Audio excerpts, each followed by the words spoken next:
Salam semua para tetua, jumpa lagi bersama Mimin di channel Alurmu. Semoga para pendengar Alurmu selalu senantiasa dinaungi kebahagiaan, kesehatan, serta rezeki yang cukup.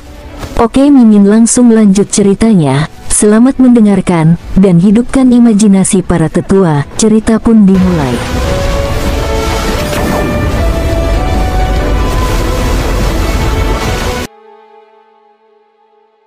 King Sui tidak tahu alasan apa yang dimiliki oleh udang kecil dari istana suci emas yang akhirnya membuatnya melihat King Hanye.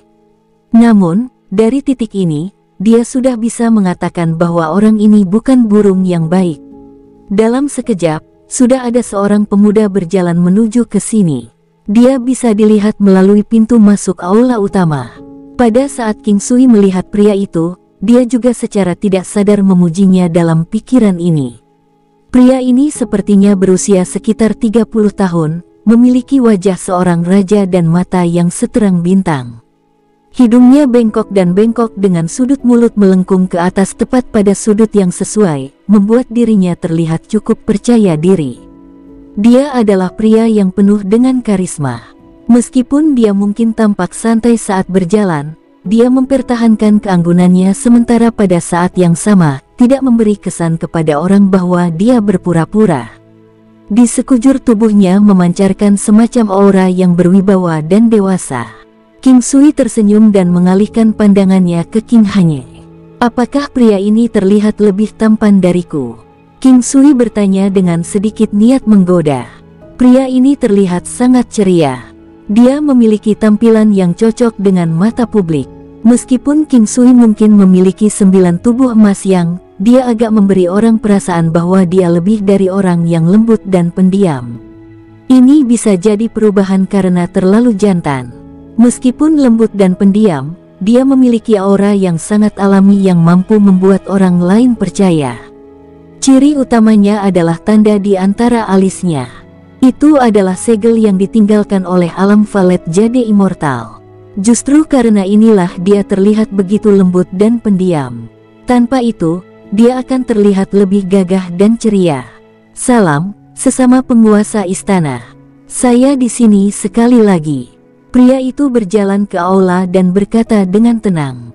Dia terlihat sangat tenang. Bahkan King Sui sedikit terkejut olehnya. Untuk dapat bertindak begitu santai di depan para wanita ini, itu hanya berarti bahwa dia memiliki hati yang sangat kuat. Bukankah aku sudah memberitahumu sebelumnya untuk berhenti datang ke sini? King Hanye berdiri di samping King Sui dan berbicara dengan nada tidak senang. Aku tahu kamu mungkin tidak menyukaiku sekarang, tapi kamu tidak bisa menghentikanku untuk menyukaimu. Bukannya saya tidak menghormati Anda, tetapi saya masih memiliki kebebasan untuk menyukai seseorang. Saya tidak akan mengganggu kehidupan normal Anda. Apakah itu tidak cukup baik untukmu? Tidak, dia adalah wanitaku. Pada saat ini, King Sui akhirnya memutuskan untuk ikut campur. Sekarang, dia yakin pria ini adalah orang palsu. Sampai sekarang, pria ini tidak pernah mau repot-repot mengawasinya. Dalam keadaan normal, mustahil baginya untuk tidak menyadarinya. Sangat jelas bahwa dia mencoba mengabaikannya dengan sengaja. Sepertinya, pria ini telah membiarkan kepintarannya melampaui dirinya sendiri. Dia tidak pernah repot-repot memperhatikan King Sui dan juga berpikir bahwa King Sui lebih rendah jika dibandingkan dengannya. Mungkin karena dia terlalu sibuk untuk benar-benar menunjukkan perhatian pada hal-hal lain. Pria itu hanya melihat King Sui setelah dia berbicara, seolah-olah dia akhirnya menyadari kehadirannya. Dia melihat King Sui menggendong King Xiu dan juga menyadari bahwa itu adalah bayi Ye Jiange. Melihat itu, dia merasakan sesuatu yang sangat kuat berkecamuk di dalam hatinya. Wanitamu, dia wanitamu, ucap pria itu memandang King Sui dengan tidak percaya. King Sui tidak mengatakan apa-apa. Dia hanya menatapnya dan tersenyum. Demikian pula, King Hanye juga tetap di samping King Sui dan tetap diam. Namun, jauh di lubuk hatinya, dia sebenarnya merasa sangat senang. Bagi seorang pria untuk menyatakan seorang wanita menjadi miliknya dalam situasi seperti ini, ini akan memberikan dampak yang besar bagi wanita itu sendiri. Pria itu memandang King Sui seperti dia sudah melihat melalui dirinya. Dia mengamatinya untuk waktu yang lama tetapi masih merasa sulit untuk percaya bahwa pria di depannya sebenarnya lebih kuat darinya. Bagaimana tepatnya dia bisa mendapatkan wanita seperti dia? Namun, itu tidak berarti keterampilan pengamatannya buruk. Dia tahu bahwa King Hanye masih perawan. Namun demikian, terkadang, itu mungkin masih memberinya beberapa informasi palsu. Misalnya, dia berasumsi bahwa semua wanita di sini memiliki tubuh yang suci dan suci. Itu tidak benar dalam kasus Tantai Lingyan dan Ye Jiange. Terlepas dari semua itu, dia tetap percaya bahwa tubuh mereka murni dan suci. Saya tahu bahwa Anda mungkin tidak mengembangkan perasaan apapun untuk saya sekarang, tetapi Anda juga tidak dapat ditoleransi untuk mengajukan alasan seperti itu hanya untuk menghindari saya. Saya tidak akan memaksa Anda untuk melakukan hal-hal yang tidak Anda sukai, tetapi beritahu saya tentang pria ini dan apa yang dia miliki yang lebih baik dari saya. Dengan cara ini, setidaknya aku bisa benar-benar menyerah padamu. Pria itu memberitahu King Hanye setelah mengamati King Sui. Karena dia tahu bahwa King Hanye masih perawan, pada saat dia melihat anak itu, dia langsung mengira itu adalah bayi Ye Jiange. Seorang pria sudah bisa dianggap beruntung memiliki salah satu wanita di sini.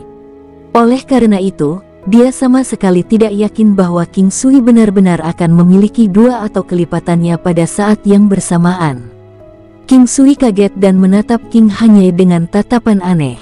Dia tidak pernah berharap dirinya benar-benar dipandang rendah. Itu sudah menjelaskan arti di balik kata-katanya. Dia berpikir bahwa King Sui tidak cukup baik untuk King Hanye.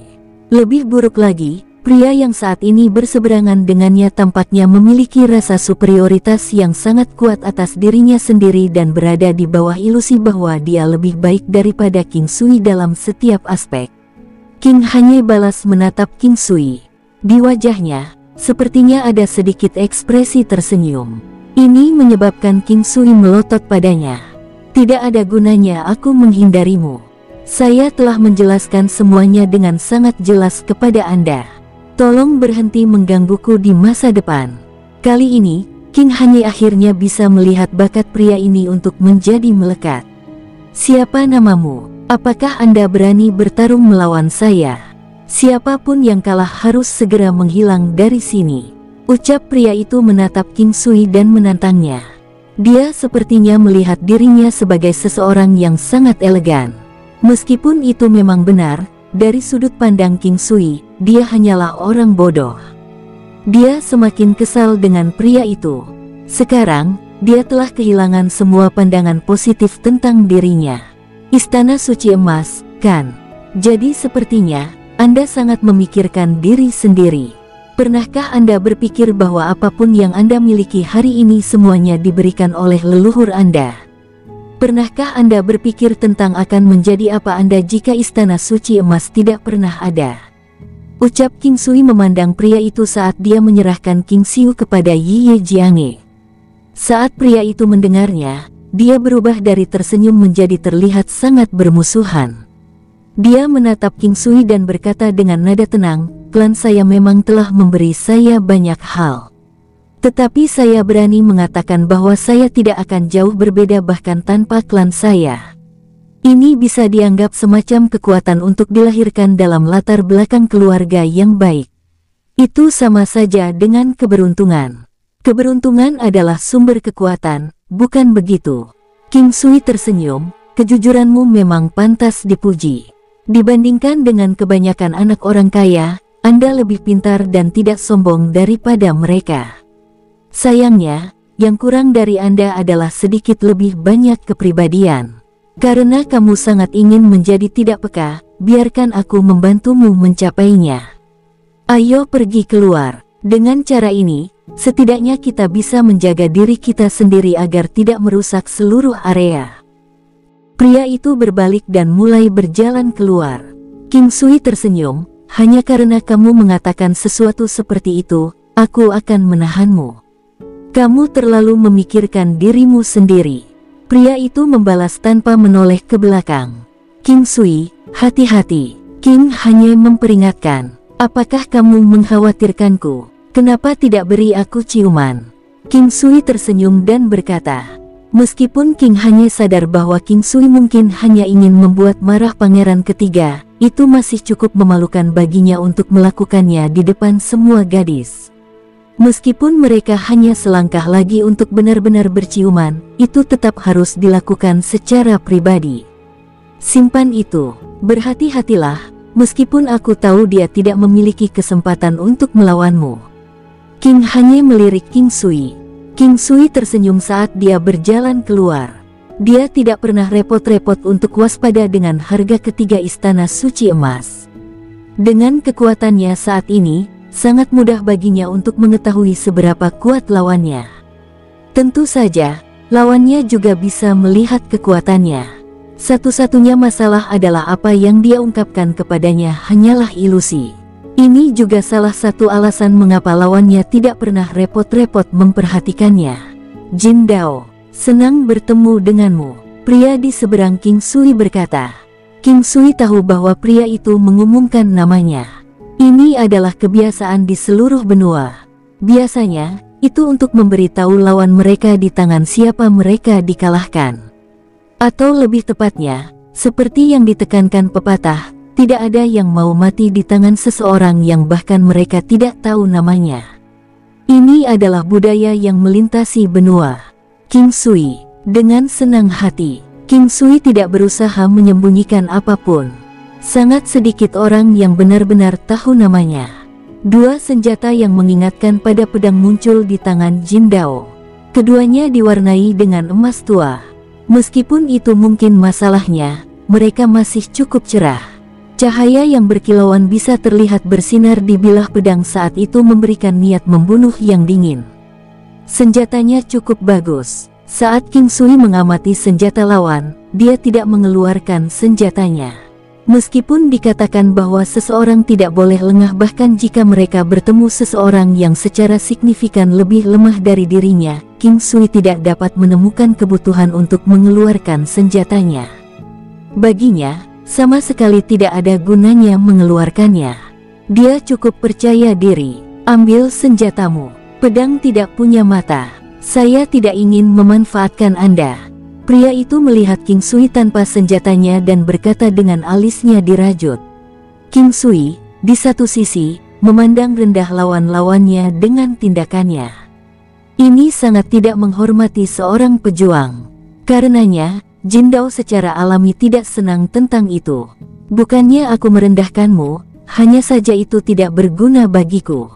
Faktanya, akan merepotkan bagi saya untuk mengeluarkannya. Lakukan saja. King Sui menggelengkan kepalanya dan membuat gerakan yang menantangnya. Anda menggali kuburan Anda sendiri, jangan menyesalinya. Jin Dao sangat marah dengan King Sui. Dia berteriak dengan keras saat dia menyilangkan kedua pedangnya dan menebasnya di King Sui. 10 keterampilan bela diri yang tangguh, 10 pembantaian terarah. Cross slash. Siu-siu. Dua bayangan belakang pedang berwarna emas gelap itu seperti zat padat saat mereka mengeluarkan cahaya terang dan keemasan. Cahaya itu menyilaukan saat memotong jalan menuju King Sui. King Sui tidak bergerak, dia memperhatikan saat Jin Dao mendekatinya. Pada saat ini, seekor lobster besar muncul di matanya. Bayangan kedua pedang emas itu tepatnya adalah cakarnya. Ini adalah jenis ilusi yang nyata. Jin Dao adalah seseorang yang memiliki garis keturunan dari Raja Lobster berkepala 5. Namun, dari apa yang King Sui rasakan, saat ini, Jin Dao hanyalah Raja Lobster berkepala tunggal. Dia sepertinya masih kekurangan daya tembak yang cukup signifikan. Namun demikian, dia pasti bisa dianggap sebagai salah satu eksistensi puncak di antara mereka yang berkepala tunggal. Dia masih muda, dan menjadi muda sudah menjadi aset. Mungkin di masa depan, dia mungkin benar-benar bisa sukses sebagai Raja Lobster berkepala 5. Namun, kemungkinan terjadinya hal ini cukup kecil. Namun, siapa yang tahu apa yang mungkin terjadi di masa depan? King Sui mengulurkan tangannya ke depan, Saat dia melakukannya, lengannya menjadi secerah batu giok. Segera setelah itu bersinar dengan cahaya terang saat dia tiba-tiba mendorong tinjunya ke depan. Hop, suara yang menyerupai tangisan naga terdengar. Jejak telapak tangan yang besar segera menangkap dua pedang emas. Tangan penangkap naga. King Sui menggunakan tangan penangkap naga dari bentuk naga.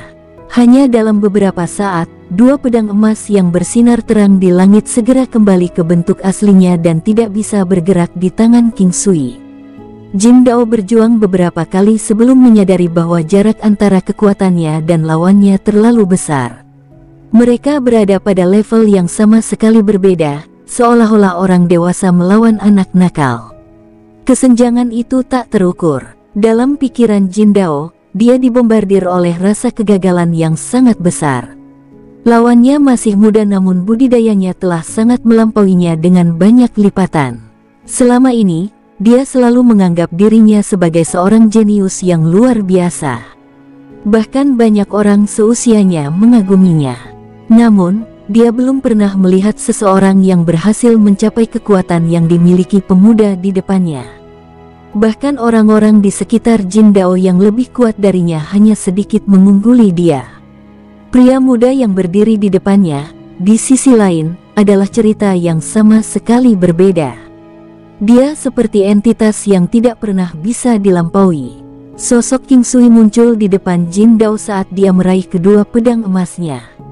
Pada saat ini, kedua lengan rampingnya seolah-olah mencekik leher Jin Dao, menyebabkan dia sangat terkejut dan tidak tahu harus berkata apa.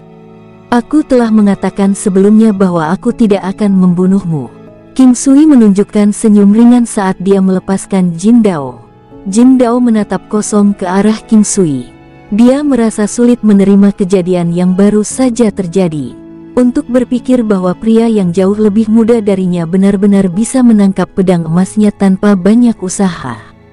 Jika dia mau, dia bisa dengan mudah membunuhnya. Kamu sangat kuat. Saya benar-benar tidak tahu siapa sebenarnya yang mampu mengasuh seseorang seperti Anda. Mungkinkah seseorang dari Immortal Palace? Sekarang, Jin Dao sudah mengubah nada bicaranya. Itu tidak lagi terdengar sombong seperti sebelumnya. Dia takut menempatkan sekte dan klannya dalam risiko dimusnahkan. Karena itu, dia sangat waspada dan berhati-hati. Istana abadi, apa itu? King Sui bertanya dengan bingung. Jin Dao terkejut dengan pertanyaan King Sui. Meskipun demikian, dia masih berbicara dengan hati-hati. Saya sendiri tidak yakin. Tetapi menurut apa yang anggota keluarga saya katakan, mereka adalah sekte abadi yang kuat. Atau lebih tepatnya, itu karena mereka adalah eksistensi yang melampaui bahkan sekte abadi sehingga mereka disebut istana abadi. Saya hanya mendengar tentang istana abadi Tai dan istana abadi Matahari Agung. King Sui berhenti bertanya lebih jauh. Itu mudah untuk diketahui. Istana abadi pada dasarnya adalah eksistensi yang melampaui sekte abadi. Namun, King Sui belum mendapatkan kesempatan untuk berinteraksi dengan mereka. Dia tidak tahu apakah itu karena dia tidak cukup kuat, atau hanya karena dia belum sempat bertemu mereka. Misalnya, mungkin karena area tempat dia berada. Pergi sekarang. Saya hanya akan mengizinkannya sekali ini saja. Lain kali kita mengarahkan senjata kita ke satu sama lain lagi, aku tidak akan melepaskanmu semudah itu. King Sui dengan tegas berkata. Terima kasih telah menahan. Jin Dao sepertinya ingin mengatakan lebih banyak ketika dia selesai berbicara tetapi setelah bergumam, dia berbalik dan pergi. Dia bahkan tidak mencoba untuk melihat wanita itu sekalipun. Dia tahu bahwa dia tidak boleh melakukannya dan harus segera melepaskan niat apapun yang dia miliki untuk mendapatkannya.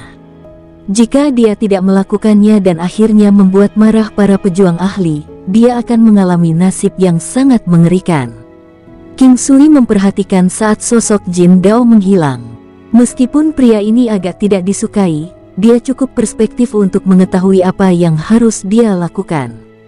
Ketika dia berbalik dan melihat gadis-gadis itu masih berdiri di dekatnya, King Sui memandang King Hanye dan bertanya, saya benar-benar tidak mengerti. Kenapa kamu tidak memukulinya saat dia datang ke sini sebelumnya? Aku suka melihatmu berkelahi. King Hanye mengungkapkan seringai saat dia melihat ke arah King Sui. Dia terlihat sangat menawan dan menarik. Meskipun King Sui tidak lagi perjaka, dia masih merasa agak sulit untuk memahami wanita. Sebenarnya, siapa yang berani mengatakan bahwa mereka mengenal wanita dengan baik? Kadang-kadang, bahkan wanita sendiri mungkin tidak tahu persis apa yang mereka pikirkan.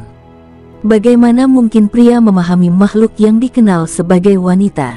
Ngomong-ngomong, aku sama sekali tidak mengkhawatirkanmu sebelum ini. Jauh di dalam mata King Sui menyembunyikan niat tersenyum genit yang sangat samar. King Hanye secara alami tahu apa yang dimaksud King Sui. Dia memiliki tubuh 9 yin. Di dunia ini, hanya King Sui yang cocok bersamanya.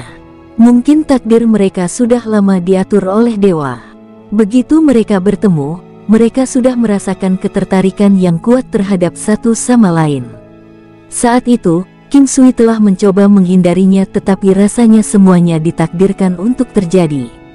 Mereka masih berhasil bertemu satu sama lain di Laut Utara. Kelompok tersebut dengan cepat meninggalkan tempat kejadian. King Sui tidak pernah menyangka bahwa dia akan terlibat dalam pertempuran begitu dia kembali.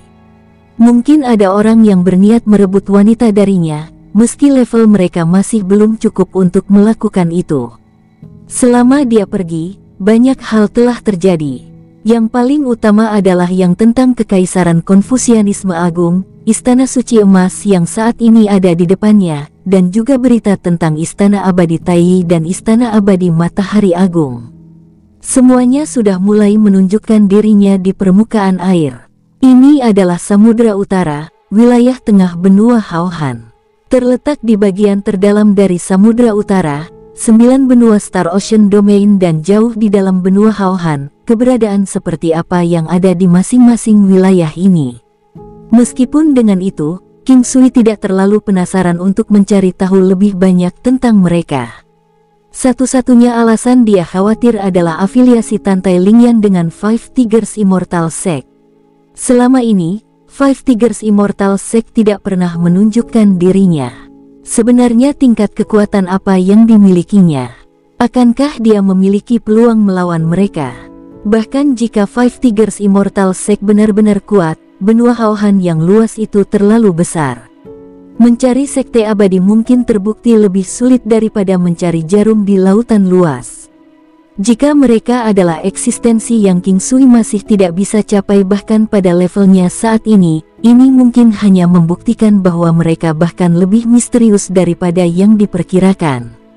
Penampilan Jin Dao tidak terlalu mempengaruhi mood semua orang. Waktu berlalu sangat cepat saat mereka bersama. Setelah makan malam, King Sui kembali ke halaman rumahnya bersama dengan Ye Jiange dan King Xiu.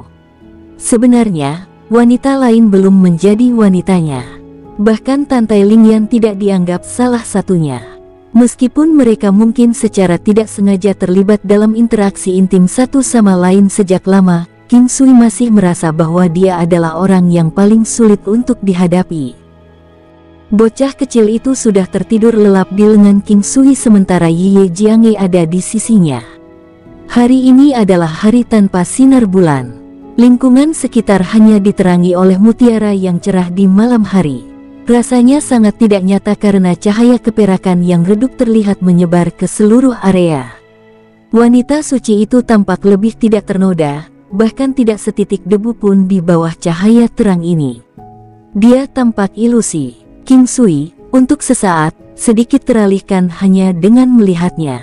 Ye Jiange agak panik karena ditatap olehnya yang membuatnya tersipu. Bagaimanapun, King Sui masih setidaknya 6 bulan lebih muda dari dirinya.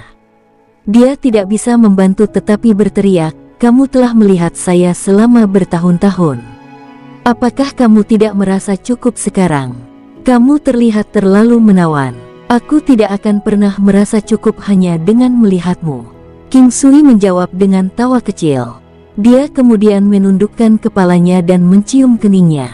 "Katakan padaku, suatu hari, ketika aku sudah dewasa, apakah kamu masih akan menyukaiku seperti yang kamu lakukan sekarang?"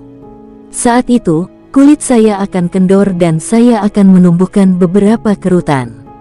King Sui tidak tahu apa yang terjadi dengan Ye Jianghe hari ini. Tidak biasa baginya untuk menjadi begitu emosional secara tiba-tiba. Dia kemudian mendapatkan kembali ketenangannya dan menjawab, "Saat itu, saya juga sudah menjadi orang tua. Selain itu, Anda akan tetap terlihat sama menawannya bahkan ketika Anda sudah tua. Waktu, sekaligus basis Anda, akan membuat Anda tidak lagi peduli dengan penampilan Anda. Pada saat itu, Anda mungkin akan menjadi lebih cantik dari sekarang." King Sui tidak tahu harus berkata apa lagi. Dia tidak tahu apakah Ye Jianghe bisa mengerti apa yang dia maksud. Dia mengatakan yang sebenarnya. Setidaknya, dia benar-benar berpikir bahwa Ye Jianghe tidak akan pernah terlihat buruk, bahkan ketika dia menjadi lebih tua. Saat mereka memasuki kamar tidur, Ye Jianghe dengan lembut meletakkan King Xiu ke tempat tidurnya sementara King Sui memeluknya dari belakang. Ye Jianghe sedikit bersandar ke belakang dan menempatkan dirinya di dalam lengan King Sui. "Saya rindu padamu." Ini yang dikatakan Ye Jianghe. Setelah mendengar kata-katanya, King Sui segera menggendongnya dan berjalan menuju tempat tidur sofa di ruang tamu.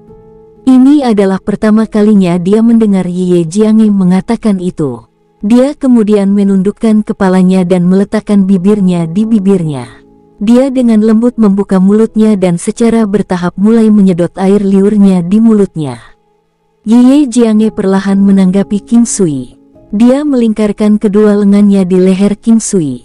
King Sui meletakkan lengannya di tubuhnya dan perlahan-lahan memindahkannya ke atas dari bawah sampai dia mencapai payudaranya. Payudaranya yang lembut dan tegak sangat besar, namun tidak kendor. Jika besar tidak cukup untuk menggambarkannya, kata sifat terbaik berikutnya adalah lembut.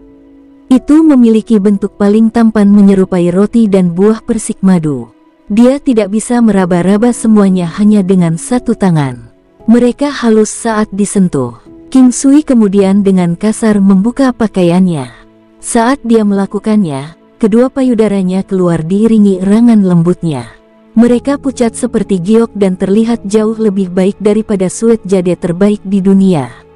Dia menundukkan kepalanya dan membenamkan dirinya ke dalam payudara yang harum itu. Dia menarik napas dalam-dalam untuk menghirup aromanya saat dia perlahan, sedikit demi sedikit, menikmati rasa keberadaan yang lebih memikat daripada makanan yang enak. Suara yang datang dari kamar terdengar sangat membangkitkan gairah. Wajahnya yang menggoda dipenuhi dengan rona merah samar. Dia memiliki ekspresi yang sangat enggan dan di saat yang sama, dia juga mengeluarkan aura yang luar biasa. King Sui telah jatuh cinta pada tubuh yang paling ilahi yang pernah dilihat di dunia ini. Seolah-olah dia adalah karya dewa itu sendiri. Meskipun dia telah menaklukkan tubuh ini berkali-kali, setiap kali dia melakukannya, dia akan mengalami guncangan mental yang sangat besar. Setelah melalui masa-masa sulit, ruangan itu akhirnya menjadi sunyi. Ye Jianghe dengan malas meringkuk dalam pelukan King Sui. Dia tampak sangat lelah. Di wajah cantiknya ada ekspresi puas yang samar. Ini telah memberi King Sui kesenangan terbesar yang pernah dia miliki. Jika dia sudah bisa memiliki wanita seperti dia, apalagi yang bisa dia tanyakan lebih banyak. Dahulu kala, Ye Jianghe dulunya adalah guru King Sui. Meskipun saat itu, mereka telah membangun hubungan guru-murid hanya untuk melindunginya. Setiap kali dia memikirkannya kembali, dia akan merasa itu semua hanya mimpi. Setiap kali King Sui bebas, dia juga akan menggodanya dengan hal-hal seperti itu, terutama ketika hanya ada dua dari mereka bersama. Saat itu, ketika dia hampir mencapai puncak gunung penyihir, King Sui mulai memanggilnya tuannya. "Mengapa saya selalu lebih aktif? Apakah kamu merindukan saya?" King Sui menunduk dan mencium dahi Ye Jianghe. "Anda selalu terburu-buru dalam perjalanan Anda. Apakah Anda punya waktu untuk berhenti? Saya tidak punya cukup keberanian untuk melakukannya." Ye Jianghe menyipitkan matanya dan berkata dengan malas, "Apakah kamu menyesal?" King Sui tahu bahwa dia tidak bisa tinggal di sisi wanitanya untuk waktu yang lama.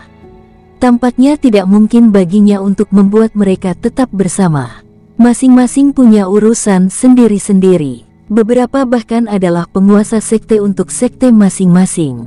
King Sui benar-benar ingin istirahat, tetapi jika dia tidak menyelesaikan hal-hal tertentu, hidupnya tidak akan pernah damai. King Sui merasa bahwa dia harus membantu dan menyelesaikan masalah Tantai Lingyan. Dia adalah wanita yang paling cemas. Jika dia tidak pernah menyelesaikannya, dia tidak akan pernah bisa menemukan kebahagiaan. Melihat wanitanya sendiri tidak bahagia, bagaimana mungkin dia sendiri bisa sama? Mengapa saya harus menyesal? Hidup seperti itu sudah menjadi sesuatu yang tidak pernah saya impikan. Sebelumnya, saya tidak pernah menyangka bahwa kami akan sampai sejauh ini, dan saya juga tidak pernah berharap bahwa kami akan berakhir seperti saat ini. Ye Jianghe memandang King Sui dengan senang hati. Dia sepertinya sangat tertarik untuk memikirkan semua ini. Saat itu, apa yang ada di kepalamu saat kau menyelamatkanku? Apa kesan Anda tentang saya? Saat King Sui memikirkan kembali peristiwa yang telah terjadi, dia juga mulai menemukannya semakin misterius. Aku tidak terlalu banyak berpikir saat pertama kali menyelamatkanmu. Saya hanya melihat Anda sebagai seorang anak pada saat itu. Ye Jianghe tersipu saat dia mengingat. Nah, sekarang setelah seekor sapi tua memakan rumput muda, apakah kamu merasa bahwa kamu mendapatkan sesuatu sebagai balasannya? King Sui tersenyum dan menatapnya. Kamu adalah sapi tua di sini. Ye Jianghe berteriak kesal. Dia juga tersenyum segera setelah dia mengatakannya. Saya tidak pernah berharap hari seperti itu akan datang juga. Ketika saya pertama kali melihat Anda, saya cenderung berpikir bahwa Anda seperti Suanu dan bukan seseorang yang dapat saya dekati. King Sui melihat ke belakang ke tempat kejadian ketika dia pertama kali melihatnya. Dia tidak sengaja mencoba mengatakan hal-hal yang tidak sopan, juga tidak mencoba merendahkan dirinya sendiri. Saat King Sui dan Ye Jianghe berbicara, King Xiu bangun. Mereka sudah berbaring di tempat tidur mereka di kamar tidur dan bocah kecil itu berada tepat di samping mereka. Waktu pribadi mereka bersama sangat menyenangkan. Namun, memiliki anak nakal kecil dengan mereka, terasa hangat dan penuh kasih. Bocah kecil itu belum mencapai usia 1 tahun tetapi dia sangat aktif. Wajahnya juga bisa dibilang tampan dan menawan. Saat ini, dia berada dalam pelukan Ye Jianghe dan bermain-main dengan King Sui. Pada hari kedua, King Sui bangun sangat pagi. Seperti yang diharapkan, mereka melewati badai lagi di pagi hari. Pria itu sangat aktif di siang hari. Saat mereka selesai, keduanya bangun pada waktu yang bersamaan. Selama ini wanita yang diasuh dengan cinta cenderung terlihat sangat cantik. Namun dalam kasus Ye Jianghe, hal itu tampak lebih jelas dari biasanya. Di pagi hari ketika mereka sedang sarapan, gadis-gadis lain menatap Ye Jianghe dengan aneh. Ini menyebabkan Ye Jianghe terus tersipu. Gadis-gadis lain tidak pernah mengalami urusan manusia. Tantai Lingyan adalah pengecualian saat dia mengalaminya sekali. Meski begitu, dia tidak lebih baik dibandingkan dengan gadis-gadis lain. Tetap saja, mereka juga bisa memahami apa yang terjadi pada malam itu. Bagaimanapun, itu adalah hal yang wajar untuk dilakukan. Sister Jianghe, kamu terlihat sangat cantik hari ini. Oh ya, memang. Apa yang terjadi? Luo Qingcheng setuju. Mungkin karena King Sui sudah kembali. King Hanye berkata sambil menyeringai. Mengapa aku tidak menjadi lebih cantik? Luo Qingcheng melanjutkan dan bertanya. Mengenai ini, Sister Jianghe lebih tahu dari siapapun. Ini semua berkat King Sui. King Hanye melanjutkan. Apakah kalian tidak merasa cukup? Ye Jianghe menyela pembicaraan mereka. Sister Jianghe, berbagilah dengan kami. Bagaimana perasaanmu? King Hanye menurunkan volumenya dan berkata dengan senyum lembut. Meskipun dia mengatakannya dengan sangat lembut, semua orang di ruangan itu bisa mendengarnya. Tantai Lingyan, di sisi lain, menundukkan kepalanya dan terus makan. Kim Kim tersenyum saat dia melihat King Sui di seberangnya. King Sui tidak merasa malu karenanya. Padahal, dia justru merasa bangga. Setelah sarapan, King Sui mengucapkan selamat tinggal dengan gadis-gadis lain dan pergi untuk memeriksa aula masakan kekaisaran. Tantai Lingyan dan Qin King berkata bahwa mereka juga ingin pergi dan melihat-lihat tempat itu.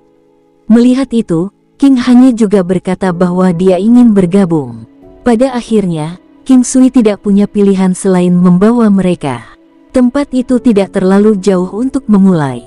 Meskipun kerajaan besar Konfusianisme mungkin telah menaklukkan dinasti Domain Es dan semua dinasti lain di sekitarnya, tidak banyak perubahan yang terjadi di sekitar kota Linhai. Tempat ini masih turun salju seperti biasa, yang mengingatkan King Sui pada kota salju es. Sepanjang tahun turun salju di sekitar area itu. Seolah-olah tempat ini tidak akan pergi 3 hari tanpa salju. Dalam pikiran King Sui muncul Hai Dongqing, dan kemudian gadis-gadis lainnya, ibunya, dan keluarganya. Memang, dia mulai merindukan rumahnya. Sudah lama sejak dia pergi.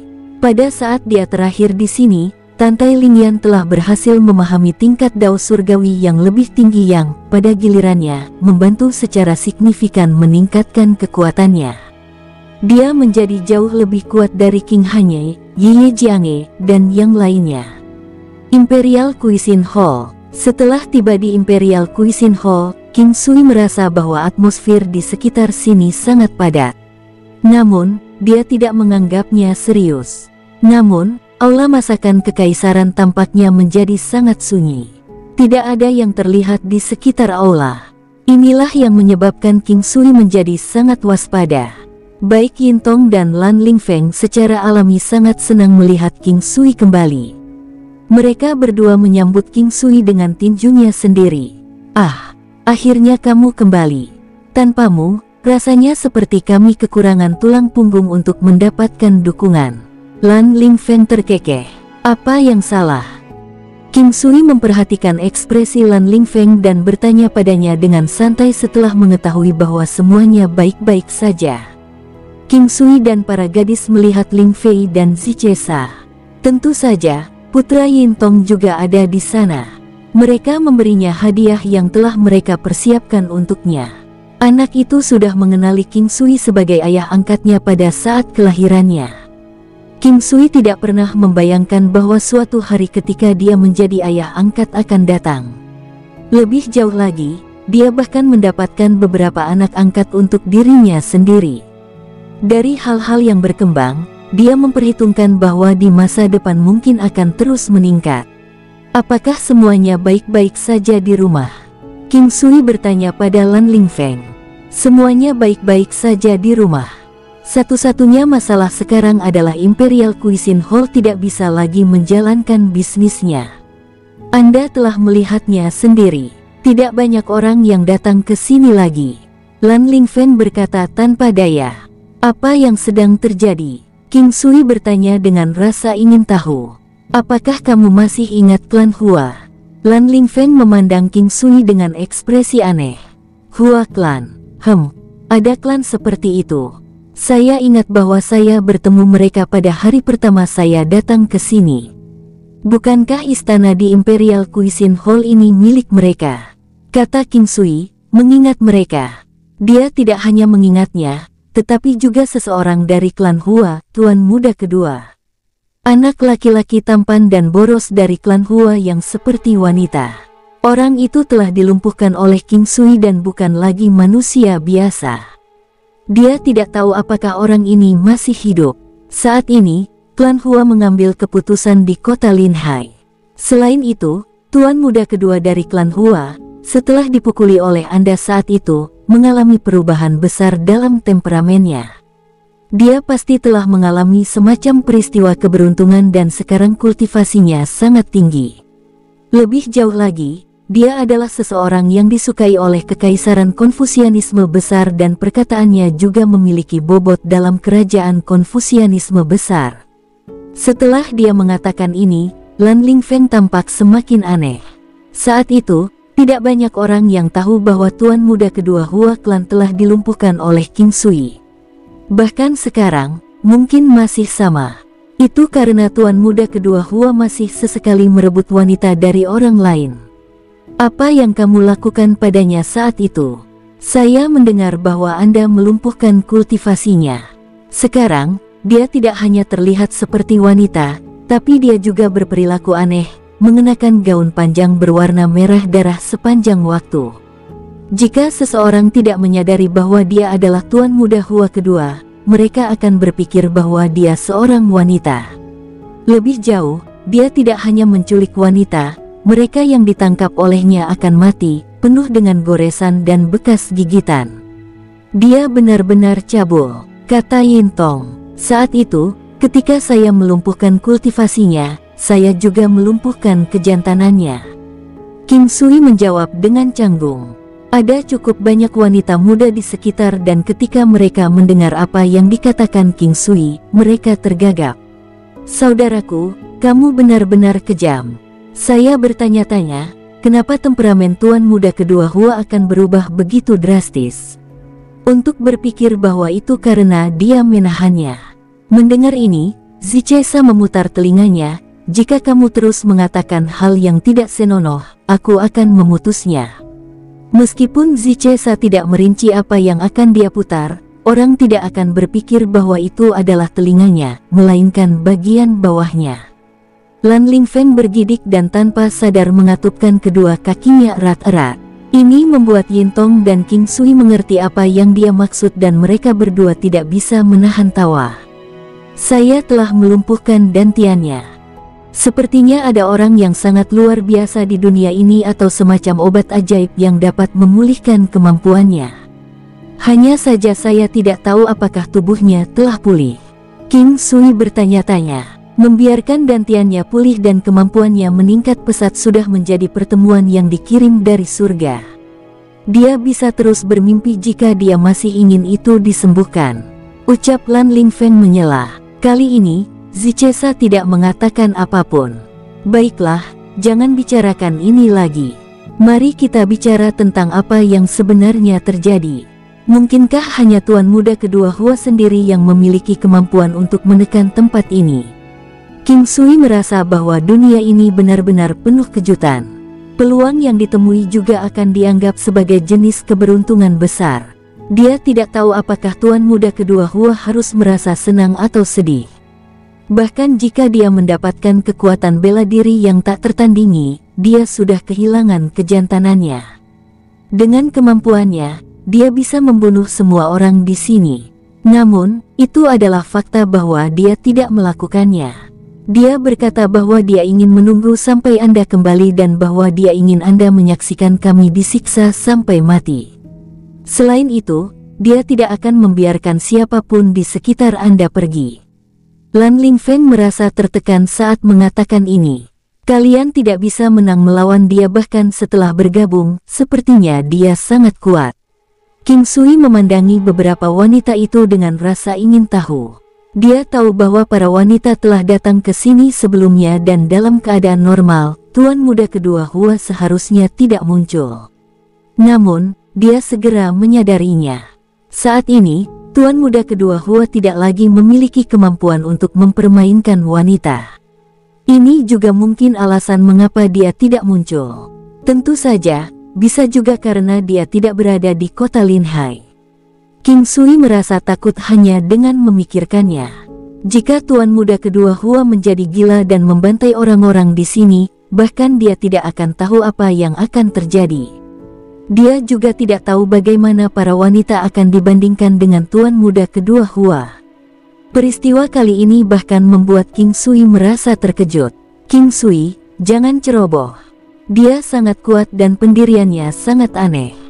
Senjatanya adalah dua cakar berwarna darah dan tidak terlalu besar saat dipakai. Namun, mereka bisa menghancurkan segalanya. Baik saya maupun Lingfeng tidak memiliki kemampuan untuk membalas. Ketika Yintong melihat bahwa King Sui tampaknya tidak terlalu peduli tentang itu dan dengan cepat berkata, kali ini, King Sui tercengang. Baik Yintong dan Lan Lingfeng tidak bisa membalas sama sekali. Konsep macam apa ini? Satu langkah untuk dapat menentukan pemenang hanya dengan satu gerakan, orang boros ini bisa mencapai puncak dari menjadi lumpuh begitu cepat. Seberapa kuat dia? Kuak! Teriakan burung renyah yang juga seperti teriakan burung phoenix terdengar. Yintong melihat ke kejauhan, sepertinya mereka mengawasi jejakmu. Mereka di sini. King Sui juga tidak menyangka mereka akan datang begitu cepat. Tampaknya tuan muda kedua Hua memendam kebencian yang besar padanya. Ini sangat normal. Saat itu, King Sui benar-benar kejam dan melumpuhkan kejantanannya. Tidak peduli siapa yang ada di sepatunya, mereka juga akan bertarung dengannya. Selain itu, tuan muda kedua Hua sekarang memiliki kemampuan untuk melawan. Bagaimana mungkin dia bisa menghilangkan kebencian di hatinya jika dia tidak mencobanya? Di masa lalu, tuan muda kedua Hua adalah seseorang yang memandang nafsunya sekuat hidupnya sendiri. Baginya yang tiba-tiba kehilangan kejantanannya, itu lebih sulit untuk ditanggung daripada mengambil nyawanya. Dia tidak kekurangan wanita cantik di sekitarnya, tetapi dia hanya bisa melihat sosok cantik mereka. Bahkan jika mereka berbaring di tempat tidur, tanpa pakaian sama sekali, dia tidak akan bisa melakukan apapun. Dia lebih baik mati daripada mengalami penderitaan seperti itu. Saat ini, semua wanita yang berani merayunya semuanya disiksa sampai mati. Nasib yang sama terjadi pada mereka yang tidak melihatnya. Saat ini, temperamennya sangat aneh. Orang yang berani membuatnya terlihat aneh akan menemukan diri mereka dalam masalah. Suaranya bahkan terdengar sedikit banci. Meskipun dia kuat dan bisa mengubah suaranya, tanpa energi yang, tidak peduli bagaimana dia mencoba untuk berubah, itu akan tetap terdengar aneh. Ketika pihak lain sudah dekat, King Sui melihat bahwa itu adalah burung yang sangat besar yang tampak seperti burung phoenix dan sangat agung. Meski tampak seperti burung phoenix, ia juga memiliki kemiripan dengan naga. Ini membuat King Sui sangat tercengang. Tidak disangka bahwa itu adalah Phoenix Cloud Dragon Beast yang langka, sejenis phoenix tetapi memiliki beberapa kemampuan seperti naga, dengan kedua aspek digabungkan secara sempurna. King Sui memandangi orang yang paling menonjol. Itu adalah orang di depan dengan sosok tinggi dan ramping. Orang itu mengenakan gaun panjang berwarna merah darah dan rambut indahnya diikat. Orang ini jelas sangat cantik, tetapi King Sui merasakan semacam perasaan akrab yang datang dari orang ini. Jika Yintong dan yang lainnya tidak memberitahunya sebelumnya, King Sui tidak akan berpikir bahwa ini adalah pria. Tuan muda kedua Hua sangat cantik sehingga dia seperti wanita di masa lalu. Sekarang dia tidak lagi memiliki energi yang dan mengenakan pakaian wanita, dia benar-benar tidak berbeda dari seorang wanita. King Sui melihat tuan muda kedua Hua yang baru menatapnya. Meskipun ada kemarahan besar di mata tuan muda kedua Hua, itu masih dalam kendali. Kemarahan itu sepertinya sangat rasional. Hanya berdasarkan ini saja, King Sui tahu bahwa dia tidak boleh meremehkannya.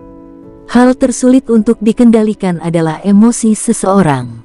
Bukan hal yang mudah baginya untuk bisa mengendalikan emosinya, terutama setelah apa yang terjadi di antara mereka, sesuatu yang tidak kalah parahnya dibandingkan jika King Sui telah membunuh orang tua tuan muda kedua Hua. Saya sudah menunggu sangat lama untuk hari ini. Apakah kamu sudah berharap hari ini akan datang? Suara banci yang membuat seseorang merasa sangat tidak nyaman terdengar. King Sui tersenyum, hari ini. Menunggu lama sekali. Kamu siapa? Bukan sesuatu yang serius bagi King Sui untuk menanyakan ini. Bagaimanapun, tuan muda kedua Hua sekarang tampil sangat berbeda dari sebelumnya. Namun, itu seperti tamparan di wajah ketika King Sui menanyakan pertanyaan ini meskipun dia bersama Yintong dan yang lainnya. Meski begitu, tuan muda kedua Hua tidak terguncang. Fakta bahwa dia bisa meninggalkan para wanita dan Yintong tak tersentuh berarti dia mampu menahannya. Banyak orang mengira bahwa tuan muda kedua Hua telah terbiasa dengan identitas kewanitaannya untuk saat ini. Kita akan mengatakan bahwa dia memiliki identitas perempuan karena dia tidak lagi memiliki kejantanan dan berpakaian seperti seorang wanita. Apakah kamu masih ingat klan Hua? Tempat ini dulunya milik klan Hua. Tuan muda kedua Hua melihat ke Imperial Cuisine Hall sebelum dia kemudian melihat King Sui. Bagaimanapun, itu sudah sangat lama dan sangat normal bagi seseorang untuk melupakannya. Namun, King Sui pasti bisa mengingat jika kediaman itu dibesarkan. Tuan muda kedua Hua benar-benar tahu bahwa King Sui tahu siapa dia dan alasan dia menanyakan pertanyaan itu adalah untuk mempermalukannya. Hua Clan. Oh, sepertinya aku mendapat kesan dari mereka. Oh iya, siapa kamu? Untuk apa kamu datang ke sini? Apa untuk berobat? King Sui bertanya dengan serius. Tuan muda kedua Hua bisa dikatakan sakit parah.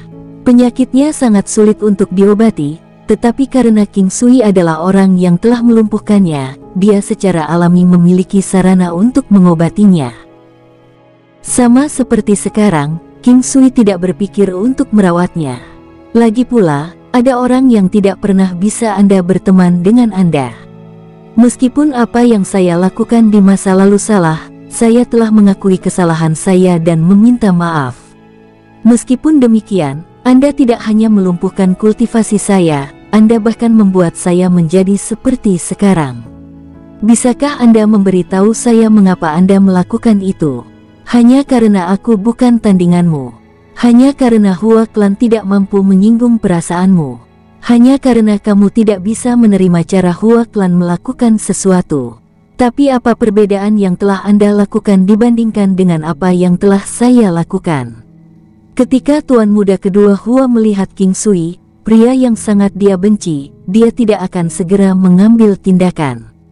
Jika King Sui terbunuh, kepada siapa dia bisa mengeluh? Saat ini, Tuan muda kedua Hua telah memperoleh kekuatan yang luar biasa dan merasa bahwa dia sekarang memiliki kemampuan untuk membalas dendam. Bagaimanapun, dia mendapat dukungan dari para ahli dari Kekaisaran Konfusianisme besar. Oleh karena itu, dia perlu mengambil tindakan.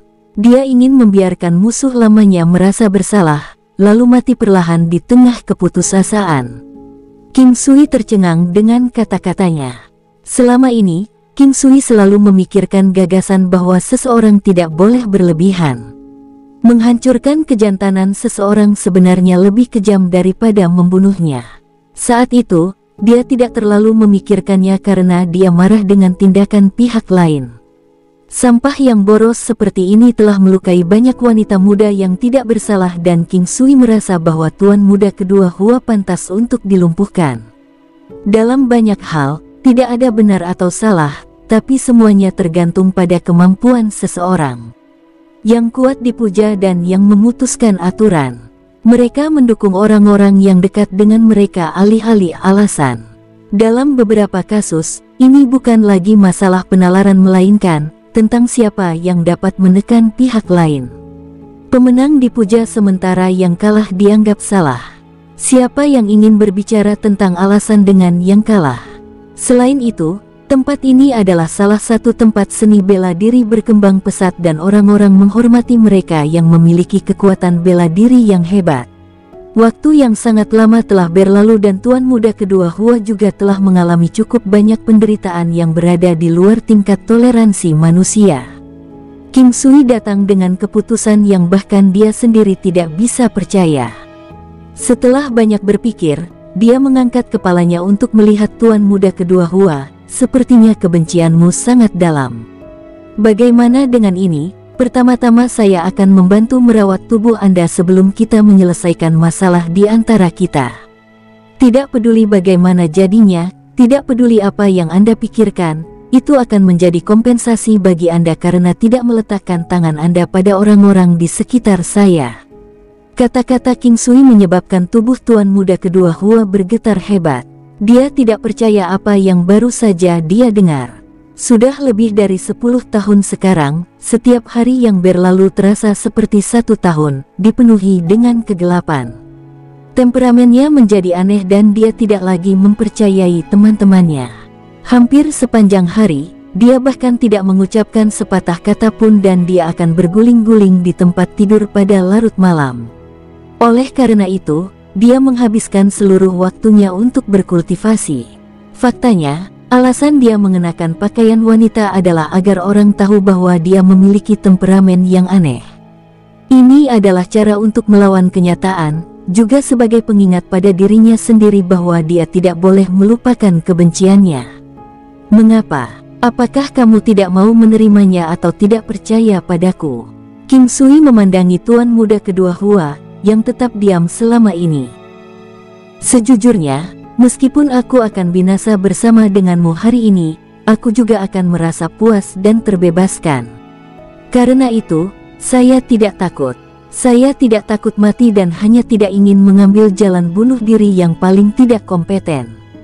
Ini tidak akan menjadi akhir yang buruk bahkan jika aku mati di tanganmu.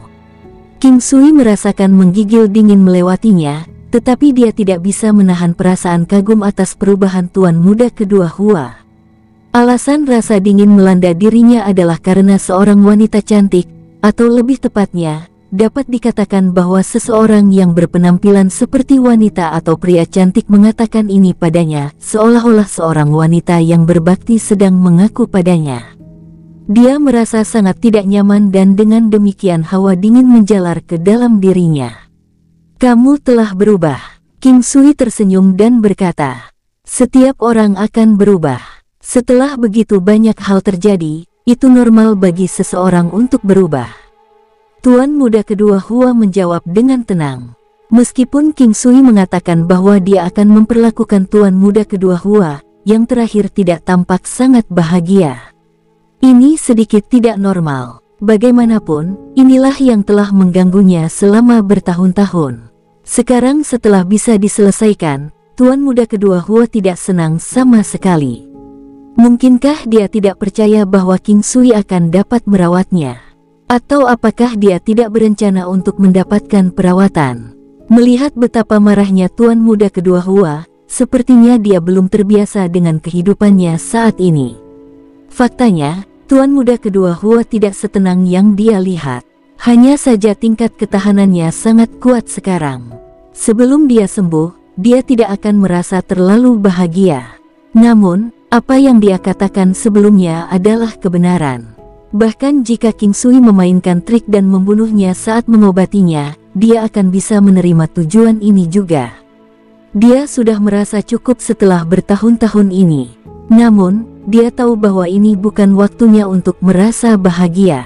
Dia telah mendekati cukup banyak tabib dan alkemis ternama, tetapi kekecewaan yang dia alami berkali-kali membuatnya menyadari bahwa praktis tidak ada lagi harapan.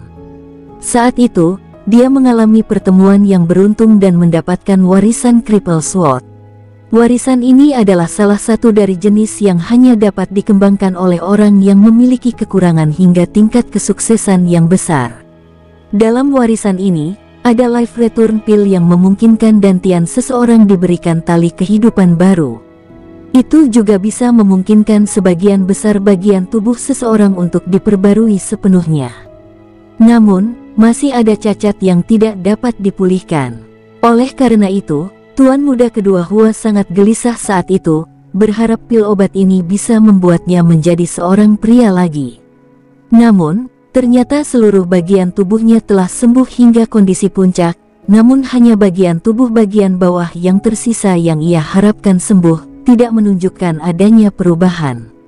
Pada akhirnya, dia menemukan bahwa bahkan jika tidak ada masalah dengan kejantanannya, seseorang masih akan kehilangan kejantanannya setelah meminum life return pill. Itu karena warisan pedang cacat ini telah diturunkan dari sebuah istana. Itu diciptakan oleh seorang kasim dan pembudidaya haruslah seorang pria tanpa terlalu banyak energi yang di dalamnya. Namun, juga tertulis bahwa jika seseorang mencapai tahap kesempurnaan yang agung, tubuh mereka akan pulih sepenuhnya. Tidak ada cara lain untuk menangani kondisi tersebut. Itu juga karena alasan inilah tuan muda kedua Hua tidak bisa merasa bahagia. Dia merasa King Sui tidak akan bisa mengobatinya.